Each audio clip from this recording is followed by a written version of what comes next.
Hello friends, welcome to Rajavali Education Channel. இப்போ 10th NCERT Mathematics இந்த exercise 8.3 trigonometric identities பார்க்க போறோம். இந்த exerciseல நம்ம 4th sumல first subdivision பார்க்க போறோம்.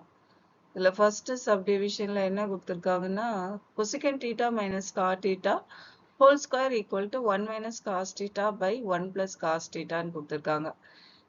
சில சம்ல நம்ம LHS மட்டும் எடுத்து நம்ம ப்ரூவ் பண்ணுவோம். இதுல LHSம் எடுக்கணும், RHSம் எடுக்கணும். லெஃப்ட் ஹேண்ட் சைடு என்ன கொடுத்துருக்காங்கன்னா cosecant theta minus cot theta whole square. நம்ம cosecant theta நம்ம என்ன சொல்லலாம்னா 1 by sin thetaன்னு சொல்லலாம். அதே மாதிரி cot thetaவை cos theta by sin thetaன்னு நம்ம எழுதலாம். as it is அதில் என்ன கொடுத்துருக்காங்களோ நம்ம ஸ்கொயர் பண்ணுறோம். இப்போ LCM எடுங்க. LCM எடுத்தீங்கன்னா டினாமினேட்டர்ல sin theta காமனா இருக்கு. So 1 minus cos theta whole square. இப்போ இண்டிவிஜுவலா ஸ்பிளிட் அப் பண்ணிக்கலாம். 1 minus cos theta whole square by sin square theta. Next RHS எடுத்துக்கலாம். RHSல என்ன கொடுத்துருக்காங்கன்னா 1 minus cos theta by 1 plus cos theta. இதை நம்ம என்ன பண்ணணும்னா இதோட கான்ஜுகேட் எடுக்கணும். ஸோ 1 plus cos thetaவோட conjugate 1 minus cos theta. Conjugate எடுத்து both நியூமரேட்டர் அண்ட் டினாமினேட்டர்ல மல்டிப்ளை பண்ணணும். ஸோ அப்போதான் அதோட வேல்யூ சேஞ்ச் ஆகாது. ஸோ இப்போ இந்த வேல்யூ 1 minus cos theta நியூமரேட்டர்ல 2 times இருக்கு. So 1 minus cos theta whole square எடுக்கலாம்.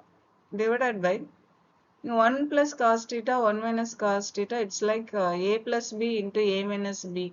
அது நம்ம a square minus b squareன்னு சொல்லலாம் இல்லையா. ஸோ அதே மாதிரி இதையும் நம்ம 1 minus 1 square minus cos square thetaன்னு சொல்லலாம், which is equal to 1 minus cos square theta.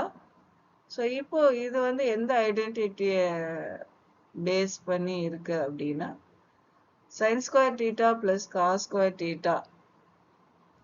So எங்கடா sin square theta plus cos square theta இல்லையே நீங்க பார்க்கலாம்.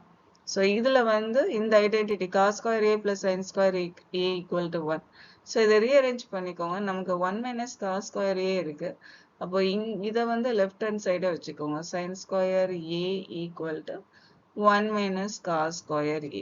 அதே மாதிரி நம்ம இப்போ 1 minus a இங்க theta வந்து a. ஸோ அப்போ 1 minus cos square thetaவை நம்ம sin square thetaன்னு எழுதலாம்.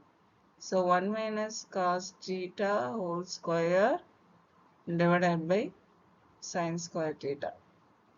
இப்போ நம்ம LHSலயும் அதுதான் வந்தது. 1 minus cos theta whole square by sin square theta. RHSலயும் 1 minus cos theta whole square by sin square thetaன்னு வந்திருக்கு. ஸோ அப்போ நம்ம என்ன சொல்லலாம்னா LHS equal to RHSன்னு சொல்லலாம். Left hand side is equal to right hand side. Hence proved. Thank you.